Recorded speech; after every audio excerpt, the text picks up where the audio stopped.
উত্তরাঞ্চলের প্রায় 15.5 লাখ ভোটারের জনপদ নাটোর। এখানে 4টি আসনে এবার নির্বাচন করছেন বিএনপি, জামায়াতে ইসলামী নেতৃত্বাধীন 11 দলীয় জোট, জাতীয় পার্টি এবং বিএনপির বিদ্রোহীসহ 25 জন প্রার্থী।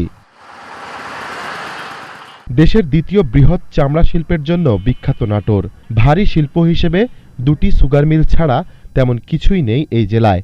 ভোটাররা বলছেন, শিল্পায়নের মাধ্যমে কর্মসংস্থান বাড়াবেন এমন প্রার্থী চাচ্ছেন তারা। 2001 সালের নির্বাচনে জেলার 4টি আসনই ছিল বিএনপির দখলে। এর পরের নির্বাচনগুলোয় একে একে 4টি আসন আওয়ামী লীগের দখলে যায়। এবার সেই দুর্গ ফিরে পেতে মরিয়া দলটি। তবে এই চেষ্টায় দেয়াল হয়ে দাঁড়িয়েছে বিএনপির বিদ্রোহীরা। সব মিলিয়ে আমরা মনে করছি যে আমাদের অবস্থা অত্যন্ত ভালো।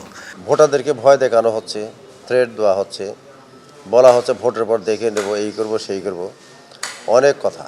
এগুলো নিয়ে আমরা প্রশাসনের সাথে যোগাযোগও করেছি।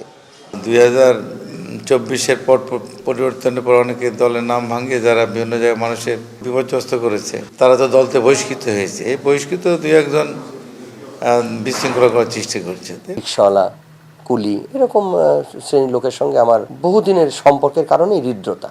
সে কারণেই সিংড়ার জনগণ আমার পক্ষ নিয়েছে। ভূমিকম্প সহনীয় মোস্ট ডিউরেবল দেশের প্রথম Thermex rod Salam steel. Salam steel বোঝে durability. Salam steel most durable steel. Parliament নির্বাচন যেহেতু অবাধ নিরপেক্ষ হবে, এখন মানুষ সিদ্ধান্ত নেবে যে মানুষ আমাদের সাথে আছে কি নাই। জেলায় সুষ্ঠুভাবে ভোট আয়োজনে সব প্রস্তুতি শেষ করেছে প্রশাসন। প্রস্তুতি দেখতে এসে সন্তোষ প্রকাশ করেছে ইউরোপীয় ইউনিয়নের প্রতিনিধি দল।